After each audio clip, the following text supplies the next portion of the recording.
Guys, ngayon ay magluto po tayo guys ng talong. Lagyan natin ng beef. Ito na po ang aking beef guys. Malambot na malambot yan. Ito po ang aking onion, garlic, talong, tomato cherry, tomato paste, salt. Yan lang po ang aking mga sangkap sa aking talong guys. Yan guys, ganyan ko siya guys.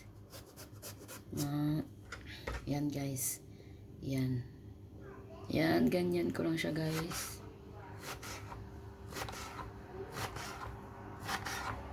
Yan, ganyan ko lang siya guys. So, ito guys ay lagyan natin ng asin guys ang ating talong.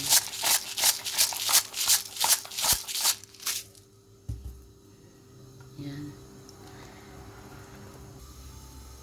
Lagyan natin ng konting olive oil guys.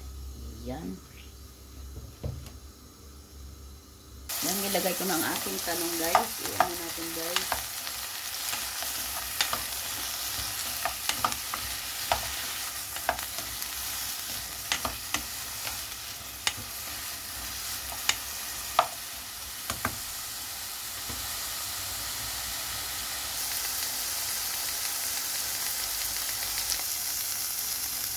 Lagay na natin ang ating beef guys.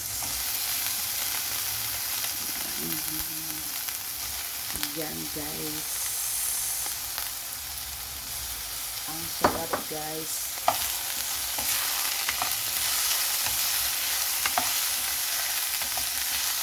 Isa-isa lang natin. Maglagay ako ng asin.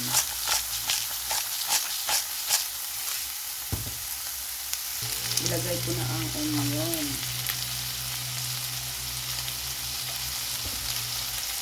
Ilagay ko na din ang garlic. Halo-haloin lang natin para mag-combine ang mga sangkap dyan.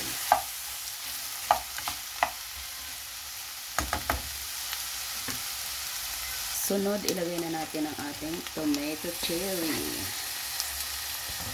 Kung may kamatis kayo, pwede nang guys.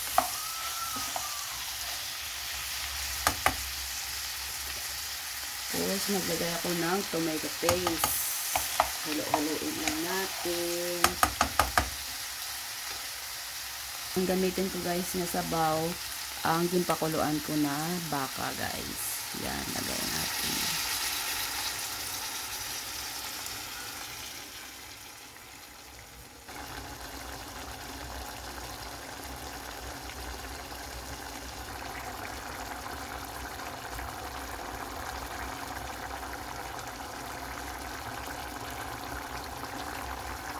Yan, ito po ay luto na po yan guys. I-close na natin ang ating stove guys. Ang sarap ng ating ulam ngayon guys. Bye bye!